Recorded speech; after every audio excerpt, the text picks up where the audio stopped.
నమస్కారం sir. Right sir. ఉదయం నుంచి వెళ్ళి మనము ఈ శిక్షణలో భాగంగా ఇక్కడ చేసి ట్రైన్ తీసుకుంటున్నాం. అయితే అన్న ఆర్పి గారు ఉదయం నుంచి వెళ్ళి ఎఫ్ఎల్ యొక్క ఏ విధంగా వచ్చింది, ఎలా చేస్తున్నాం, దాని యొక్క ఇతివృత్తాలు ఏంటి, ప్రక్రియలు ఏంటి అని చాలా చక్కగా వివరించారు. అయితే ఇక్కడ మనం ఏం చేద్దామంటే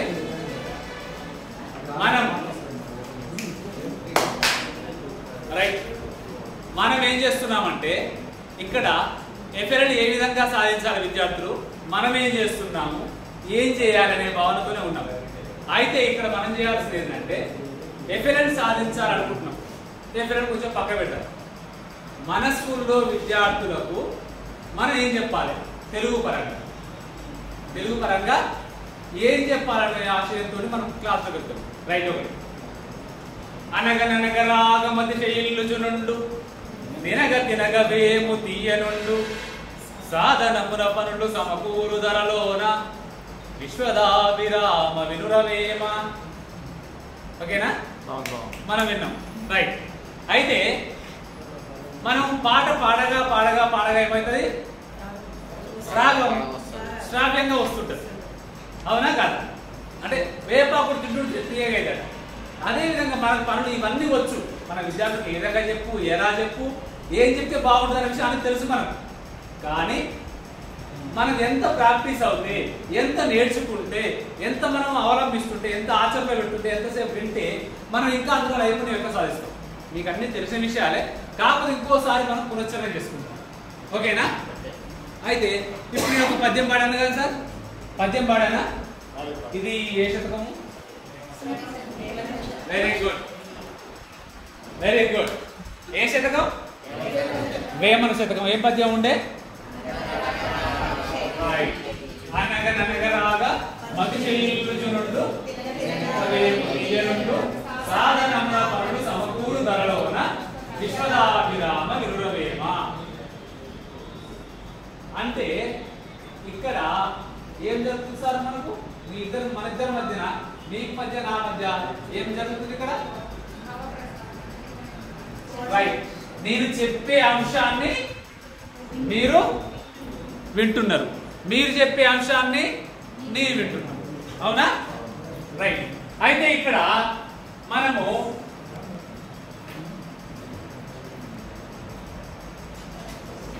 మనం తెలుగు గురించి మాట్లాడుకుంటున్నాం కాబట్టి భాష అంటే ఏమిటి? ఇక్కడ మనం పాఠాలు చెప్తున్నాం, తరగతి గదులు ఇవన్నీ పక్క పెట్టుకుంటాం. ఓకేనా? మీకున్న అవగాహన ప్రకారంగా మీరు చెప్పండి, నాకున్న అవగాహన ప్రకారం చెప్తా, తర్వాత మనకి ఇచ్చిన సమాచారం ప్రకారం మనం చూసుకుందాం. అయితే భాష అంటే ఏంటి సార్? భావాన్ని వ్యక్తపరిచే, అంతేనా? భావాన్ని వ్యక్తపరిచే మేడం. రైట్. భావ వ్యక్తీకరణ, ఇంకా ఆలోచనలు, మన అభిప్రాయాలు ఏవైనా కానీ మనం అనుకున్న మన మనసులో ఉన్న భావాన్ని వ్యక్తీకరించడము, ఉపయోగించే సాధనం. ఓకేనా? మీడియా అనుకుంటున్నా. రైట్. ఇక్కడ నుంచి అంటే నేను అనుకున్న ఒక విషయాన్ని మీకు చేరవేయడానికి ఉపయోగించే ఒక ఉపగమం, భావ ప్రసార సాధనం. వెరీ గుడ్, భావ ప్రసార సాధనం. ఓకేనా? అయితే మరి ఈ భాషించేది భాష అంటారు విద్యావేత్తలు. ఓకేనా? భావ వ్యక్తీకరణ ఉపయోగపడేది భాష. అయితే మరి ఈ భాషను మనం ఎన్ని రకాలుగా మనం భావాన్ని వ్యక్తీకరణ చేయొచ్చు? ఎన్ని రకాలుగా మనం వ్యక్తీకరించవచ్చు? Very good. చదవడం ద్వారా, రాయడం ద్వారా, మాట్లాడడం ద్వారా, చిత్రాల ద్వారా, సైకిల్ ద్వారా. Very good. ఓకేనా? డ్రామాలు, స్కిట్లు. అయితే మన భాషను వ్యక్తీకరించడం కోసం మనం ఉపయోగించే పరిసరాలు, ప్రసార సాధ్యాలు ఏమైనా కావచ్చు, ఆ ఉపగమాలు. అయితే ఇక్కడ మన భాషలో ఏం ఉపయోగిస్తున్నాం అంటే మన పాఠశాల పరంగా చూసుకుంటే మన విద్యార్థులకు భాషను ఏ విధంగా వ్యక్తపరుస్తున్నాము, భాషలో ప్రావీణ్యం పొందాలని మనం ఏం చేస్తున్నాము, ఏం అవలంబిస్తున్నాము అనుకున్న క్రమంలో మొదట మనం ఏం తీసుకుంటాం? మనం భాషలో మౌఖిక ద్వారా రాతపరంగా అంటే చెప్పండి. ఎస్, మౌఖికంగా తీసుకుంటాము, రాతరూపకంగా తీసుకుంటాం. మౌఖికంగా తీసుకున్నప్పుడు ఏమేమి అంశాలు తీసుకుంటాము? మౌఖికంగా అంటే వెరీ గుడ్, వినడము, మాట్లాడు. ఓకేనా? వినడము, మాట్లాడు అంటే మన పరిభాషలో తెలుగులో తీసుకుంటే ఏం చేస్తాం దాన్ని? వినడం అంటే శ్రవణం, వెరీ గుడ్. మాట్లాడడం అంటే భాషణం. శ్రవణము, భాషణం. అయితే ఈ మౌఖికంగా తీసుకున్న విషయాలు శ్రవణము, భాషణం ద్వారా తీసుకుంటాం. ఓకేనా? శ్రవణం అంటే నేను చెప్పేది విద్యార్థి ఏ విధంగా వింటున్నాడు, వినిది ఏ విధంగా రెస్పాండ్ అవుతుంది, విన్నదాన్ని అర్థం చేసుకొని ప్రతిస్పందించాలి. ఓకేనా? అంటే వినే సామర్థ్యాన్ని పెంచాలంటే మనం పలికే విధానం కూడా స్పష్టంగా ఉండాలి. స్పష్టంగా ఎప్పుడైతే ఉచ్చారణ ఉంటుందో ధ్వని, ఆ ధ్వని గుర్తింపు వల్లనే విద్యార్థి యొక్క వినే యొక్క సామర్థ్యం పెంచుకోగలుగుతాడు. మనం ఇటు చూసుకొని శ్రవణం అని రాస్తున్నాం అనుకో, నేను శ్రవణం అని రాసినప్పుడు నా పెదాల కదలిక ఏ విధంగా ఉందో విద్యార్థి గమనించలేడు. చిన్నప్పుడు కూడా పిల్లలు కూడా మనం పలికే విధానం బట్టే, చిన్నప్పుడు ఇంట్లో విధానం తాత అని అమ్మగారి నాన్నగారు అంటారు, తాత అంటుంటారు. మనము అతని ముందు ఉచ్చరించి అతని పలికే విధంగా మనం ప్రయత్నం చేస్తాం. ఓకేనా? అంటే ఇక్కడ కూడా విద్యార్థి శ్రవణం అనే ప్రమాణం పెంపొందింపజేయాలంటే మన ఉచ్చారణ అనేది స్పష్టంగా ఉండాలి. శ్రవణం అనే నైపుణ్యాన్ని పెంపొందింపజేస్తే నెక్స్ట్ ఏమొస్తుంది? అతనికి భాషణం వస్తుంది. శ్రవణం అనేది ఎవరైతే మంచి శ్రోత, మంచి మాట్లాడగలుగుతాడు పెద్దది. అదేవిధంగా శ్రవణం అనేది స్పష్టంగా మంచిగా ఉన్నప్పుడు అతను భాషణం కూడా, మాట్లాడే విధానం కూడా మంచిగా ఉంటుంది. మనం పలికే విధానం ప్రకారం ఇప్పుడు కొంతమంది చెవుడు వాళ్ళు ఉండి కొద్దిగా ప్రాబ్లం ఉంటే దివ్యాంగులు ఈ స్పీచ్ థెరపీ చేస్తారు. అంటే అక్కడ ఏం చేస్తారంటే మాట్లాడించడం, పదాలు పలికించడం, మన పేదాల కదలిక చూపించడం, నాలుగు ఏ విధంగా ఉందని చెప్పేసి ఆ కదిలే విధానం చూసేసి ఈ శ్రవణ నైపుణ్యాన్ని పెంపొందించడం వల్ల భాషణ నైపుణ్యం అభివృద్ధి చెందుతుంది. అంటే ఈ భావాన్ని వ్యక్తీకరించే క్రమంలో శ్రవణం, భాషణ తర్వాత నెక్స్ట్ మనం ఏం తీసుకుంటున్నాం అంటే పఠనం తీసుకుంటాం. అంటే పఠనం అంటే పలికే విధానం. అంటే ఒక భావానికి, ఒక అక్షర రూపాన్ని మనం పలుకుని చదవడం, దాన్ని వివరించగలిగితే పఠనం. పఠనం తర్వాత లేఖనం. అయితే ఇక్కడ మనము మన తరగతిలో మన విద్యార్థులకు ఏం చేస్తున్నామంటే, ఒక విద్యార్థి, మన పాఠశాల నుంచి విద్యార్థి, అతను భాషలో, తెలుగులో నైపుణ్యం సాధించాలంటే ఈ అంశాలు సాధిస్తే పర్ఫెక్ట్ అవుతారు. శ్రవణానికి మనము ఎన్నో అంశాలు తీసుకొని అతని యొక్క శ్రవణ నైపుణ్యం పెంపొందించడం, ఆట ద్వారానో, పాఠం ద్వారానో, పద్యాల ద్వారానో, కథల ద్వారానో అతన్ని దృష్టి మొత్తం మన వైపు ఆకర్షింప చేసుకొని అతని శ్రవణ నైపుణ్యాన్ని పెంపొందించే ప్రయత్నం చేస్తున్నాం. చెప్పిన తర్వాత ఒక పాటనో పద్యమో పాడి అతని దృష్టి ఆకరిస్తే అతను వినాలి అని చెప్పేసి అతని ప్రతిస్పందన ఏంటో తెలుసుకోవడం కోసము మాట్లాడించగలుగుతున్నాం. ఏ పద్యం మనం పాడింది అనుకో, ఏ శతకం అది? అంటే నేను చెప్పింది మీరు విన్నారని తెలుసుకోవడం ఎట్లా అంటే మీ ప్రతిస్పందనే ఆ విధంగా భాష చేస్తున్నాం. తర్వాత పఠనం, తర్వాత లేఖనం. అయితే ఈ అంశాలు అనేటివి శ్రవణం అనేది చిన్నప్పటి నుంచే చేస్తున్నాం, వాళ్ళిద్దరు ఇంటి వాళ్ళు చేస్తున్నాము. భాషణము ఇంట్లో జరుగుతుంది, పఠనం కూడా ఇంట్లో జరుగుతుందా? జరగదా? ఇంట్లో జరగదా? పఠనం అంటున్న అక్షర జ్ఞానం అనట్లే ఇక్కడ. పఠనం గ్రాఫికల్ పఠనం ఇంటికాడ జరుగుతుందా? జరుగుతుంది. మీ స్కూల్ కాలే విద్యార్థి 3-4 సంవత్సరాల పిల్లగాడు ఇంటికా ఉంటూ పఠనం జరగలేదా? జరగకపోవచ్చు మేడం. మీ పాప చిన్నప్పుడే మేడం yes graphical reading ఏ మేడం చెప్పేది లేదు లేదు అది అక్షరం పేరెంట్ చదువుతున్న వాళ్ళు ఉంటే రెండేళ్ళగా పుస్తకం వేసి ఆ ఈ ఊ అంటారు బొమ్మలు కాదు అక్షరాలు రైట్ మేడం ఇక్కడ ఏమంటే ప్రామాణికం చెప్పట్లేదు అది ఖచ్చితంగా నిర్మాణం ఇట్నే చదువుతారా అని కాదు ఉదాహరణకు ఆశా చాక్లెట్స్ మమ్మీ రేపు ఆశా చాక్లెట్స్ రావాలి ఏంటంటే రోజులు పన్నెండు చూపిస్తారు ప్రతి స్కూల్లో కూడా శ్రావణం స్కూల్ కూడా చెప్పండి మేడం శ్రవణ పఠనం జరుగుతుంది పఠనం లేఖనం కాడే ఇబ్బంది అవుతుంది నేను అదే చెప్తాను చెప్తా వచ్చేది పట్టణ కానీ లేఖనాలు పట్టణం అనేది ఇక్కడ జరుగుతుంది జరగదా పట్టణం ఇక్కడ జరుగుతుంది జరగవచ్చు జరగవచ్చు జరగకపోవచ్చు జరిగే అవకాశాలు ఉన్నాయి జరిగే అవకాశాలు ఉన్నాయి అయితే జరిగే అవకాశం రెండు సక్సెస్ అవ్వాలి సక్సెస్ చేయడం మనం అయితే చూద్దాం సక్సెస్ చేయడం కోసమే అయితే పట్టణం అనేది ఉంది కదా ఇప్పుడు మనము ఈ శ్రవణం భాషము దీనికి అక్షర జ్ఞానం అవసరం లేదు పఠనానికి అక్షర జ్ఞానం అవసరం ఓకేనా మనం పలికే ధ్వనికి అక్షర రూపం ఆపాదించినప్పుడు దాన్ని చదవగలుగుతాం ఇక్కడ మౌఖిక ఈ ఆకారానికి మౌ అంటుంది దీనికి ఖి అంటున్నాం దీనికి కా అంటున్నాం మౌఖిక రా అంటున్నాం తా రాత అంటే ఈ యొక్క ఆకారానికి ధ్వని ఆపాదించేసి దాన్ని చదువుతున్నాం పఠిస్తున్నాం ఓకేనా ఈ అక్షర జ్ఞానానికి అక్షరాన్ని మనం ఉచ్చరిస్తున్నాం ఈ విధంగా పఠనం పెరుగుతుంది అయితే ఈ పఠన సామర్థ్యం చేయడం కోసం పఠనం అంటే ఏంటో తెలుసుకున్నాను యాక్చువల్లీ రైట్ పఠన వ్యూహాలు తరగతి అన్వయం అయితే ఒక విద్యార్థి అన్న రైట్ మన పాఠశాలలో ఉన్న విద్యార్థికి పఠన వ్యూహాలు తరగతి అయితే ఇందులో భాగంగా చర్చనీయాంశాలు ఏమిటి అంటే పఠనం అంటే ఏమిటి పఠనం అనుకున్నాం కదా పఠనం అంటే ఏంటి మేడం అక్షరాన్ని గుర్తించి చదవడం ఓకేనా ఇంకా అక్షరానికి ధ్వని ఆపాదించడం ధ్వనికి అక్షర రూపాన్ని గుర్తించి పలకడం ధ్వనికి అక్షర రూపాన్ని సంజ్ఞ పలకంగా సంజ్ఞ అక్షర రూపాన్ని అలా సంజ్ఞ కల్పాలి సంజ్ఞ ఈ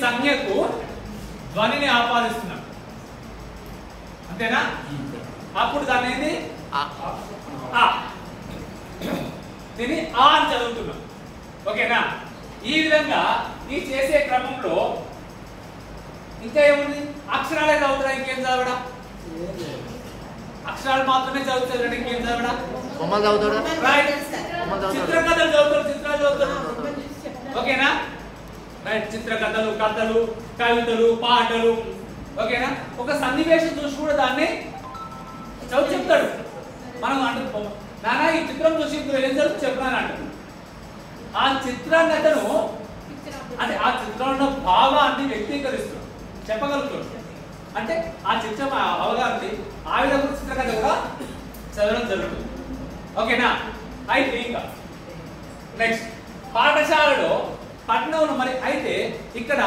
పఠనం అంటే ఈ విధంగా అనుకుంటున్నాం సహజంగా పాఠశాలలో పఠనం పరిస్థితి ఏ విధంగా ఉంది ప్రస్తుతం మనం అనుకుంటుంది సహజంగా మీ పాఠశాల మా పాఠశాల కాదు సహజంగా మనం వింటున్న దాన్ని బట్టి మనం తెలిసిన విషయం బట్టి పట్టణంలో విద్యార్థుల పరిస్థితి ఏ విధంగా ఉందనుకుంటున్నాం ఇదంతా నేను పట్టణం గురించి అంటున్నా చెప్పగలుగుతుందా కొన్ని ఊరు కూడా చదువు చెప్తుండ్రు సెకండ్ క్లాస్ ఫస్ట్ క్లాస్ ఉంటారు సార్ పిల్లలు బొమ్మలు ఐడెంటిఫై చేస్తారు కానీ రాయడం రాదు రావడం గురించి అంటే పట్టణం గురించి చదవడం గురించి అన్నా అంటే అక్కడ ఉన్న చర్చను రాత రూపం చెప్పకుండా నోటి ద్వారా చెప్పగలుగుతుందా రైట్ ఇప్పుడు ఇక్కడ విద్యార్థులు అనేది ఇది ఉంది ఇది నేను రాసిన ఇది విద్యార్థి చదవగలుగుతుండరా ఇది విద్యార్థులను చూపించిన మేడం చదవగలుగుతారా విద్యార్థులు రైట్ నేను అదే నేను ఏమంటున్నా మేడం పట్టణంలో ఓకే ఒకటో తరగతి విద్యార్థి అనుకుందాం సరళ పదాల గురించి అనుకుందాం చాలా వరకు చదువుతుంది కొంతవరకు అంటే మేజర్ సన్నపద అవుతారు కానీ గుణింతాలు కొద్ది కాడికి వచ్చినప్పుడు కొద్ది ప్రాక్టీస్ ఎక్కువ చేయకపోవడం వల్ల చదవలేకపోవడం అంటే అభ్యాసం తగ్గడం వల్ల అభ్యాసాలు ఎక్కువ చేయకపోవడం వల్ల కొద్దిగా గునుకుంటునో తడబడుకుంటునో మన సహాయం తీసుకోను విద్యార్థులు మన పీర్ గ్రూప్ సహాయం తీసుకోను కొద్దిగా ఇంటెలిజెంట్ విద్యార్థి సహాయం తీసుకోను చదవగలుగుతారు. ఓకేనా? కొన్ని అక్కడ ఉన్న సందర్భాన్ని బట్టి కూడా అది లేకుండా అవుతాడు. రైట్. అంటే అప్పుడు చిత్రాన్ని బట్టి కూడా ఊహించుకొని కూడా అతను తడక ఉందనుకో తా చూసి తబలా అంటాడు. రైట్. ఒక అక్షరం తెలుసు కదా సార్, ఏదైతే చదవగలుగుతాడు. అవును. ఆ తా వచ్చిన కాడనే చదువుతాడు. తావస కర్ర చదువుతాడు. అది తబలనే అనుకుంటాడు తప్ప తబలనే అనుకుంటాడు. రైట్. ఈ విధంగా జరుగుతుంది కదా. అయితే మరి ఇక్కడ ఇలా ఉంది పరిస్థితి. మరి పట్టణంలో గురుకుంటున్నాడు. మరి ధారాళంగా చదవడం అంటే ఏమిటంటే మరి ధారాళంగా చదవడం అంటే ధారాళంగా చదవడం అంటే ఏంటి? ఆగుకుంటూ ఆగుకుంటూ చదవచ్చు. దోషాలు లేకుండా కరెక్ట్గా మేడం రైట్ మేడం వ్యాకరణాంశాలు లేకుండా అంటే వ్యాకరణాలు పాటిస్తూ విరామచిహ్నాలు పాటిస్తూ అక్షరదోష లేకుండా చెప్పండి మేడం. రైట్. ఇక్కడ ఇది పుస్తకంలో అది కాదు నిర్వచనం నేను చెప్పడం కాదు, మనకు తెలిసిన విషయాలు షేర్ చేసుకోవడం అంతే. ఓకేనా? ధారాళంగా చదవడం. చల్లి అనుభవించిన అంశాన్నే మానవులు చెప్తున్నారు. రైట్. ధారాళంగా చదవడం అంటే ఏంటిది? వేగంతో ఖచ్చితత్వంతో మన యొక్క భావాన్ని వ్యక్తీకరించడము. ఉన్న పనిలో పఠనం అంటే ఏమిటి? పఠనం ఇక్కడ మనం ఏంటి తాను ఒత్తి బతుకుతున్నాం. ఓకేనా? పఠనం అంటే ఏమిటి అని అతను ఆ విద్యార్థి సరైన వేగంతో ఖచ్చితత్వంతో వ్యక్తీకరించుకుంటూ చదవడం, ధారాళంగా చదవడం. తర్వాత పఠనా సామర్థ్యం అభివృద్ధికి చేపట్టవలసిన వ్యూహాలు ఏవి? మరి ఇన్ని అనుకున్నాం మనం. పఠనం అంటే ఏంటి అనుకున్నాము? రైట్. పట్టణం అంటే అనుకున్నాం పాఠశాల విద్యార్థి పరిస్థితి గురుకులు చదువుతారు, సరళ పదాలు మంచి చదువుతారు మేడం. Okay right. తర్వాత అయితే ఇక్కడ మనం ఈ సమస్యలు అనుకుంటాం. గురుకుడు చదువుతుండు, మన సహాయ చదువుతుండు, సరళ పదాలు పర్లేదు మంచి చదువుతుంది కానీ గురుత పదాలు కూడా కొంచెం ఇబ్బంది పడుతూ చెప్తున్నాం. మరి ఆ ఇబ్బంది పోవడానికి మనం చేపట్టవలసిన వ్యూహాలు ఏమైనా ఉన్నాయా? PLM ఎక్కువ యూజ్ చేసుకోవాలి. నెక్స్ట్ అభ్యసన కృత్యాలు ఎక్కువ చేయించాలి. ఇంకా అన్నా ఇంకేం చేయాలి? గ్రూప్ డిస్కషన్ చేయించాలి, ఇండివిజువల్ చేయించాలి. రైట్. ఇవన్నీ మనం లైబ్రరీ బుక్స్ కూడా మనం ఉపయోగించుకోవాలి. అంతేనా? రైట్. ఇక్కడ మీరు చెప్పినట్టు పఠనాగానం అంటే ఏమిటి? దాన్ని పెంపొందించడం ఏమిటి? ఉన్న ముఖ్య వ్యూహాలు ఏమి కావచ్చు? మరి పఠనావగాహన పెంచాలనుకుంటున్నాం. పఠనావగాహన అంటే ఏంటిది? పఠనం అంటే చదవడం. Very good. అంటే మనం ఒక విషయాన్ని ఇక్కడ ఉంది ఏంటి? పఠనం, పఠన వ్యూహాలు, తరగతి గది అన్వయం అనుకున్నాం. అంటే తరగతి గది అన్వయం అన్నప్పుడు తరగతి గది అన్వయం ఏంటిది? అంటే అన్వయం అంటే మనం చెప్పి ఈ పఠనం అనే అంశాన్ని మన తరగతి తీసుకొని అక్కడ ఎలా ఉంది ఎలా ఉందని ఆ నుండి అన్వయాన్ని కల్పించుకొని ఆ క్లబ్ చేసే విషయాన్ని అవగాహన కావాలి. చిలక పచ్చగా ఉంది, చిలక పచ్చగా ఉంది, చిలక ముక్కు ఎర్రగా ఉంది అంటే ఎర్రగా అనేది ఎరుపు రంగులో ఉందనే విషయము దాన్ని అన్వయించుకొని చెప్పగలుగుతాడు. ఆ విధంగా అవగాహనతో చదవడాన్ని పఠనావగాహన అంటారు. మరి పఠనావగాహన పెంపొందడానికి మనం చేపట్టాల్సిన వ్యూహాలు ఏంటివి? పఠనావగాహన చేయడం కోసం మనం పెంపొందించడం కోసం ఏమైనా ముఖ్యమైనటువంటి వ్యూహాలు ఏమైనా ఉన్నాయా? పఠనావగాహన పెంపొందించడం కోసం. Very good. News paper, pamphlets, కథలు, కథా పుస్తకాలు, చిత్రకథలు కదా, ఇవన్నీ ఉపయోగించుకుంటూ విద్యార్థి యొక్క పఠనావగాహన శక్తిని పెంపొందించే ప్రయత్నం చేయాలి. ఓకేనా? రైట్.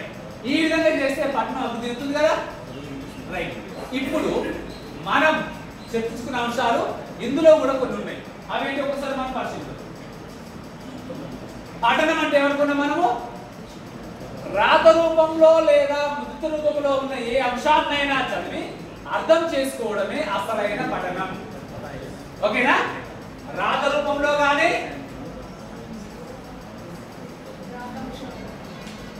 ఏమైంది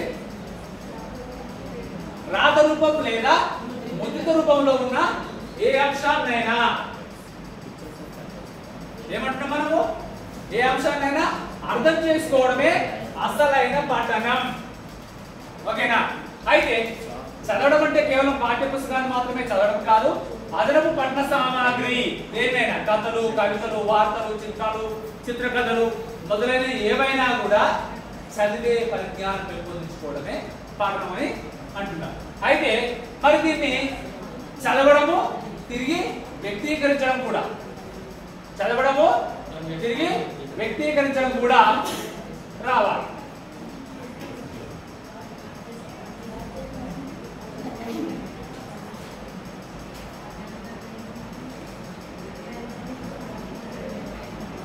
రైట్. అయితే మరి పాఠశాల ప్రస్తుత పరిస్థితి ఏ విధంగా ఉందంటే కొంతమంది దగ్గర సర్వే చేస్తే కొన్ని అంశాలు పరిశీలించి మన విద్యావేత్తలు ఇలా కొంతమంది పరిశీలన ద్వారా ఇట్లా ఉందన్న పరిస్థితి. బట్టి పట్టడం వల్లవేయడం, అక్షరాలని పదాలను గుర్తించలేకపోతున్నారు. బట్టి పట్టేయడం వల్ల కొంత చోట జరుగుతున్నట్టు. ఇక్కడ ఇది నిజం అని చెప్పడం కాదు, కానీ కొన్ని చోట్ల ఈ విధంగా ఉందనే విషయాన్ని వాళ్ళు మనకు గుర్తు చేస్తున్నారు. ఇట్లా బట్టి పట్టేయడం, వల్లవేయడం. కేవలం పాఠ్య పుస్తకాలు, పాఠ్యాంశాలు మాత్రమే చదువుతున్నారు, ఇతర పుస్తకాలు చదవలేకపోతున్నారు. అంటే మనకు లైబ్రరీ పుస్తకాలను ఇస్తే కొందరు చదువుతున్నారు, కొందరు చదవలేకపోతున్నారు. అంటే పాఠ్య పుస్తకాలు మాత్రమే పరిమితం అయిపోతుంది.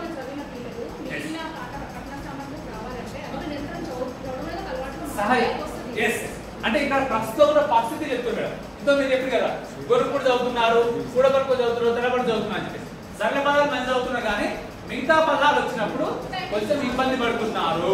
అంటే వాళ్ళకి స్పష్టత రాలేదు, ఇంకా వాళ్ళు ధారాళంగా చదివే స్థాయికి ఇంకా రాలేదు అని ఇక్కడ వాళ్ళు చెప్పిన విషయం. అంటే మరి ఇలా ఉండవాలని మనం ఇంతో మనం అనుకున్నాం కదా, వ్యూహాలు ఏంటంటే వ్యూహాలలో అట్లా వచ్చేస్తాం. మరి మనం వ్యూహాలు పోయిన తర్వాత వ్యూహాలలో ఏమేమి ఉన్నాయని మనం తెలుసుకోవచ్చు. మీరు చెప్పలేదు రైట్.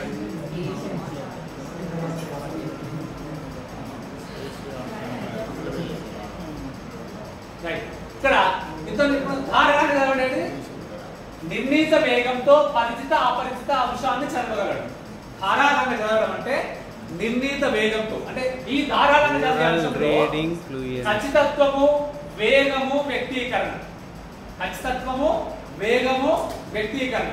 అంటే మనం ధారాళంగా చదువుతున్నాం. ఎప్పుడు మనం గమనిస్తాం, ఎప్పుడు అర్థం చేసుకుంటాం అంటే అతను ఇచ్చిన పదాలను, పేరాలను, పదాలను సరిగ్గా గుర్తించగలిగి స్పష్టంగా ఉచ్చరించగలగాలి, ఖచ్చితత్వంతో ఉండాలి. అదే విధంగా తరగతుల వారిగా వారికి నిర్ధారించిన కొలమానాల ప్రకారంగా చదవగలగాలి. ఆ వేగం కూడా అవసరం అన్నమాట. అదే విషయం కాకుండా చెప్పే విషయం కూడా, వ్యక్తీకరణ కూడా. అంటే కొన్ని గట్టిగా పలికేవి ఉంటాయి, కొన్ని సున్నితంగా పలికేవి ఉంటాయి. అంటే కొన్ని ఎట్లుంటాయి అంటే మనం పాట చదువుతుంటే మనం ఒక ఆశ్చర్యకర విషయం అవునా అంటే చెప్పే విషయం కూడా ఆ వ్యక్తీకరణ కూడా స్పష్టత ఉండాలి. అలా వచ్చినప్పుడు వేగం, ఖచ్చితత్వం, తర్వాత వ్యక్తీకరణ, ఈ మూడు అంశాలు కలగలిపి స్పష్టంగా చదవగలిగినప్పుడు ఆ విద్యార్థి ధారాళంగా చదువుతున్నాడు అనే భావన. ఓకేనా? ఇది మన పరిశ్రమలో ఉంటుంది, ధారాళంగా చదవడం. అంటే ఏ విధంగా మనం మార్క్స్ చేయాలంటే ఇన్ని అంశాలు పరిశీలించి వేయాలి. నెక్స్ట్ అయితే పఠన వ్యూహాలు తరగతి అంటే ప్రజెంట్ మనము తరగతికి పఠనంలో పెంపించడంలో ఏమేమి వ్యూహాలు ఇస్తున్నాం. 1-2 తరగతులకు, 1-2 తరగతులకు ఏమి వ్యూహాలు అవలంబిస్తున్నాము. ఇప్పుడు మీరు కొన్ని చెప్పారు, అందులో వారిని బొమ్మలు చూపించి వాటి పదార్థం పిల్లలు పలికించారు. బొమ్మలు చూపించేసి నానా ఇదేంటిది పిక్చర్ చూపించేసి ఇక్కడ ఈ పిక్చర్ ఇందులో ఏం జరుగుతున్నారు చెప్పండి. ఇక్కడ ఏమేమి జరుగుతున్నది? పిల్లలు ఆడుకుంటున్నారు, ఇంకా పాట పాడుతూ డ్యాన్స్ ఇస్తున్నారు. పాడుతూ డ్యాన్స్ చేస్తున్నారు. అంటే ఇక్కడ ఈ అంశాన్ని ఇచ్చేసి కూడా ఈ అంశం ద్వారా కూడా విద్యార్థిని మనం చేయొచ్చు. తర్వాత ఒక పదాన్ని ఇచ్చి పదంలోని అక్షరాలతో వీలైన కొత్త పదాలు చెప్పమని, ఒక పదాన్ని ఇచ్చేసి ఆ పదాలతో వీలైన కొత్త పదాలు తయారు చేయొచ్చు. ఇప్పుడు కా అనే అక్షరం ఉంది. కా అనే అక్షరం ఇచ్చేసి నాన్న ఇదేంటిది కా. ఇప్పుడు కాతో మనము మామూలుగా మాట్లాడుతున్నాము. కడవ వెరీ గుడ్, గుడ్ గర్ల్. కడప వెరీ గుడ్. కడవ, కమల, కలక, కంద అన్న, కంజర, రైట్. ఈ అక్షరాలు ఇప్పుడు గా ఉంది. ఈ గా అక్షరం ఈ గా తోటి ప్రారంభమయ్యే పదాలు ఏమైనా తెలుసా?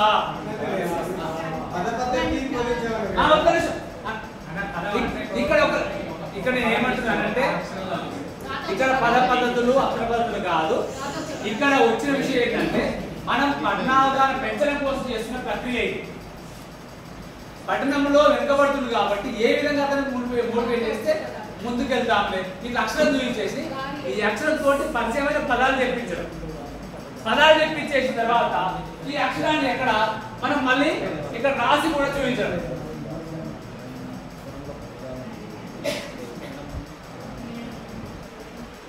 కా లా ప కా దా వ అంటే ఈ అక్షరం తోటి మొదలయ్యే అక్షరాలను చెప్తున్నప్పుడు మనం రాసి ఇస్తూ ఆ విద్యార్థిని ఇంకొంచెం అందులో నైపుణ్యం చెప్పే ప్రయత్నం చేస్తున్నాం. మన టెక్స్ట్ బుక్ అట్లా లేదన్న. అక్కడ సార్ టెక్స్ట్ బుక్ ధరలు నేను ఏమంటున్నా అంటే మనం పట్టణావగాహన పెంచడం కోసం చేసే ప్రయత్నాలు ఇవి.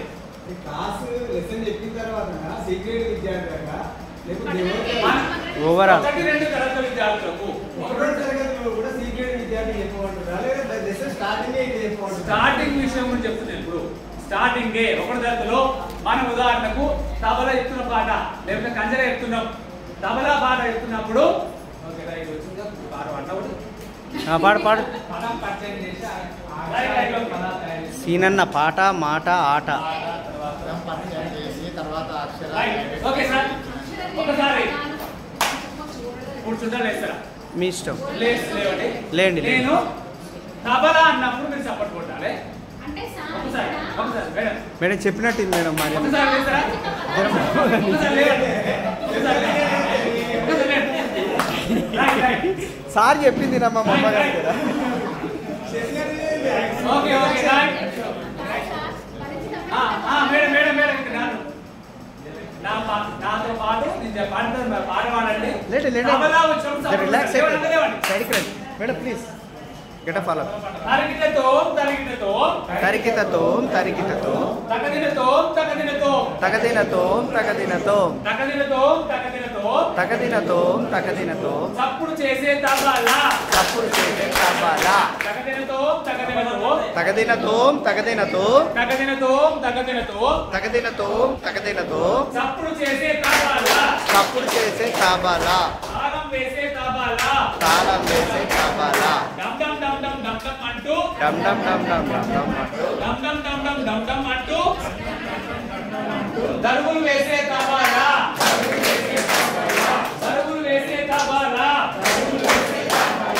ఆటకు తబలా పాటకు తబలా ఆటకు తబలా పాటకు తబలా దేవుని గుడిలో భజనకు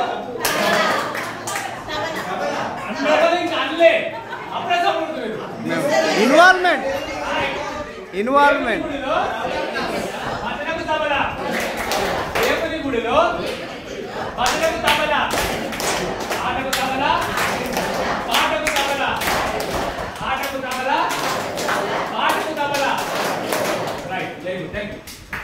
ఇక్కడ మనము తబలా అనే అంశాన్ని గుర్తింపు చేస్తున్నాం. ఒకటో తరగతి విద్యార్థి చెప్పినప్పుడు ఏం చేస్తాము?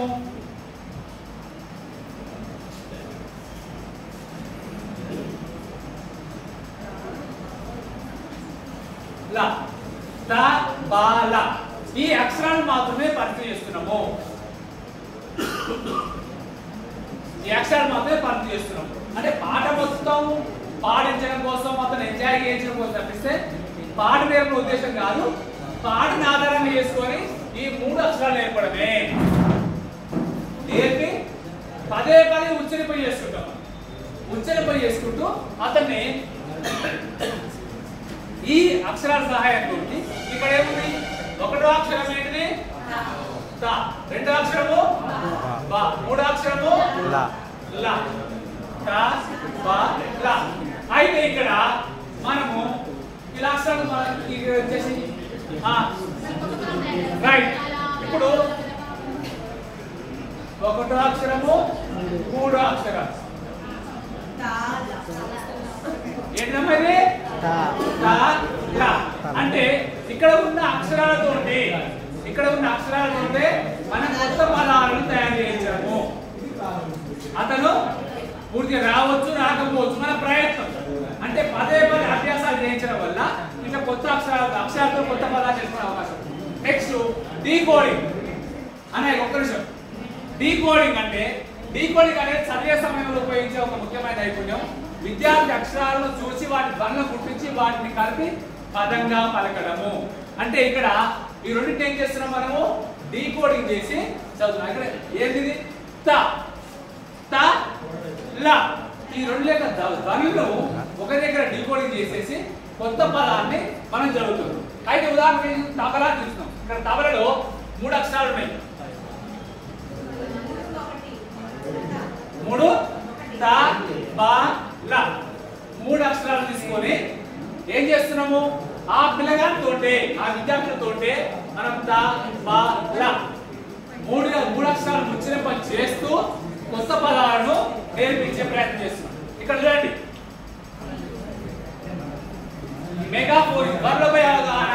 విద్యార్థి సార్ అని ఒకరు ధ్వనులపైన అవగాహన అంటున్నాం. పదాల్లో ఉన్న శబ్దాలను గుర్తిస్తున్నాడు. ఇక్కడ ఇది అక్షరం ఏ విధంగా వస్తుంది? ఒక శబ్దాన్ని సీజర్ తర్వాత ఇక్కడ మేడం ఇక్కడ ఈ అక్షరం ఏంటిది? అంటే ఈ అక్షరాన్ని ఏ విధంగా కలుపుతున్నాడు? త బ ల. అంటే ఇక్కడ ఆ శబ్దాల్లో ఉన్న శబ్దాలను చూసి, అక్షరాలను చూసి ఆకారాన్ని ఏ విధంగా కలుపుతుందో అక్షరాలను గుర్తిస్తున్నాడు. తర్వాత ధ్వనులను వాటి శబ్దాల మధ్య ఉన్న సంబంధాన్ని, తాను ఒక రకం పలుకుతున్నాడు, బాను ఒక రకం పలుకుతున్నాడు. ఈ శబ్దాల మధ్య సంబంధాన్ని కూడా గుర్తించగలుగుతాడు. తర్వాత ధారాళత, ఫ్లూయెన్సీ. త బ ల త బ ల అంటే అక్కడ పలికే విధానం కూడా స్పష్టంగా పలికే విధానాన్ని అలవాటు చేసుకుంటాం. ఈ విధంగా ఇంతో మీరు చెప్పిన వ్యూహాలతో భాగంగా ఇంకొన్ని వ్యూహాలు. నెక్స్ట్ అభ్యాసాలు. ఒకరి ఇక్కడ మేడం ఫోన్ పక్కన ఫోన్ చేయకండి, ఎవరు చేయకండి ఫోన్. రైట్. ఇక్కడ మరి పఠనావగాహన చేయాలనుకుంటాము. పఠనావగాహన చేసే క్రమంలో కొన్ని అభ్యాసాలు ఇక్కడ ఇచ్చింది. మన దగ్గర మనకు తెలిసిన కొన్ని అభ్యాసాలు, ఇందులో కొన్ని అభ్యాసాలు ఉంటాయి. అక్షరాలు పరిచయం చేసిన మనం తబలా పాట పాడుకుంటూ తబలా అనే అక్షరాలను చూపించి వాటి పేర్లు, పరిశబ్దాలు నేర్పించడము. తాను కలిగిన బాను కలిగిన లాను కలిగిన ఆ అక్షరాలతోటి కొత్త పదాలు కూడా మనము తయారు చేసాం. ధ్వని కృత్యాలు. ఇక్కడ ఏం చేసినాము? ఈ అక్షరాల మధ్య కూడా విడదీసి కూడా మనము చదివించాం. త త బ ల. ఇంకో పాట తీసుకుంటే ప ల క.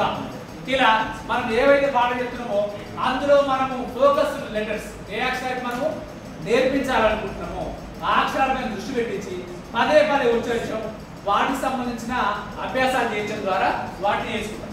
తర్వాత ఫోనిక్స్ ఆర్డర్. ఇక్కడ చూసేసి ఇదేంటి? ఈ అక్షరం ఏంటిది? సార్ ఈ అక్షరం ఏంటి సార్? Right right. ఏంటది? బా. నా ఎగ్జామ్ మీరే ఏం కాదు. ఇదేంటిది లా లా లా అంటే ఇక్కడ పదార్థ అక్షరాలు తీసేసి అది ఏ విధంగా పలుకుతుందని చెప్పేసి విద్యార్థులు పలికించి మాట్లాడచ్చు. తర్వాత ఫ్లాష్ కార్డు ద్వారా ఈ విధంగా ఫ్లాష్ కార్డు ద్వారా ఇచ్చి కూడా మనము కృత్యాలు చేయిస్తాము, అవగాహన పరుస్తున్నాం, ఆ విధంగా చేసే ప్రయత్నం చేస్తున్నాం.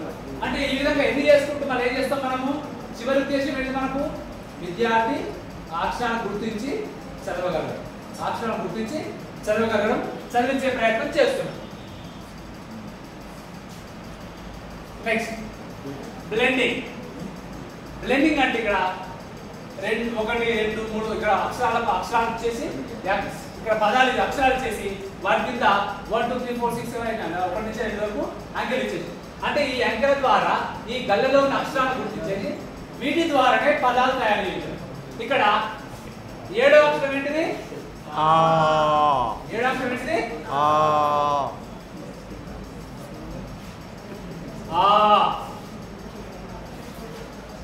8వ అక్షరం ఏంటిది? ట. ట. ఆ ట. 1వ అక్షరం ఏమిటి? ట. 3వ అక్షరం ఏమిటి? లా. 1 3 అక్షరాలు కలిపి చెప్పండి. తల తల. 1వది ఏంటిది? ట.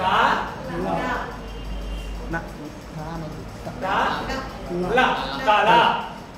5 1 కలిపి చెప్పండి. జ. జత. జత. 5వది ఏంటిది? జ. yes 1వది ఏంటిది? త. జ. త. జత.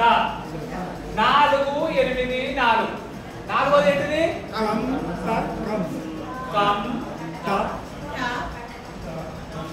ఏంటిది? ట.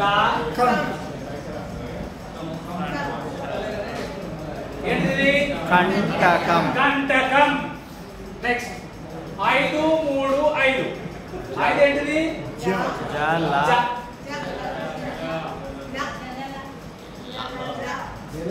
ల. జ. జలజ.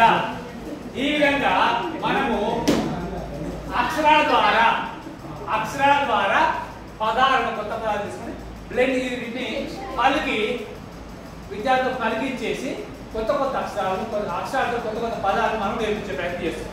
ఈ విధంగా ప్రశ్నలు అడుగుతూ విద్యార్థులను కొత్త పదాలను మనము నేర్చుకునే విధంగా మనం ప్రయత్నం చేస్తాం. ఇది బ్లెండింగ్.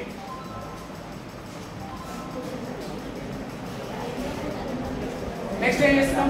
డీకోడ్ గురించి మాట్లాడాలి. ఓకే, ఈ విధంగా విద్యార్థి కొత్తగా నేర్చుకున్న 10 అక్షరాలను ఉపయోగించేసి చిన్న కథలు, అంటే ఇక్కడ తబలా ఉంది, తబల, ఆ 3 అక్షరాలతోటి కొన్ని పదాలు నేర్చుకున్నాం. తర్వాత కంజర, ఇప్పుడు జత, కంటకం, జలజ అని ఇట్లా చేసినాం. ఈమె జలజ. జలజ అంటే చిన్న వాక్యాలు పంపించారు, చిన్న కథలు ఆ అక్షరాలతో. తబల చిన్నగా ఉంది అని మనం పలికిస్తాం. ఆ తబల కూడా గుర్తుపడతారు, చిన్నగా ఉన్న విషయాలు తెలియదు, కానీ మనం పలకడం వల్ల 2 సార్లు పలికించడం వల్ల ఆ విద్యార్థులు అలవాటు అయిపోతుంది. ఇదేంటంటే తబల చిన్నగా వస్తారని చెప్తారు. అంటే ఆ విధంగా చేసుకొని ఇక్కడ నేర్పిస్తున్నాము. అయితే మొత్తంగా చెప్పేది ఏంటంటే అక్షరాలు నేర్పించేసి, అక్షరాలతో కొత్త పదాలు నేర్పించేసి, పదాలతో చిన్న వాక్యాలు కూడా ఆ విద్యార్థికి పరిచయం చేయించే క్రమంలో ఈ విధంగా అభ్యాస కృత్యాలు మనం చేస్తున్నామా? రైట్. అయితే ఈ విధంగా చేయడం వల్ల విద్యార్థికి పఠనావగాహన పెరగాలని ఆలోచన చేస్తున్నాం. అంటే ఇవి కొన్ని మాత్రమే, మన దగ్గర చాలా ఉన్నాయి. మన ఆలోచన విధానం ప్రకారంగా మన తరగతి పోయినప్పుడు అక్కడ పరిస్థితి బట్టి, విద్యార్థి యొక్క పరిజ్ఞానం బట్టి, వారి స్థాయి బట్టి మనం చేసే ప్రయత్నం మనం చేస్తాం. ఇవేమైనా మనకు కొన్ని సూచనలు మాత్రమే, ఇవి ఆధారాలు మాత్రమే. ఇదే ఫైనల్ కాదు, మనం ఫైనల్, మన ఆలోచన విధానం ఫైనల్.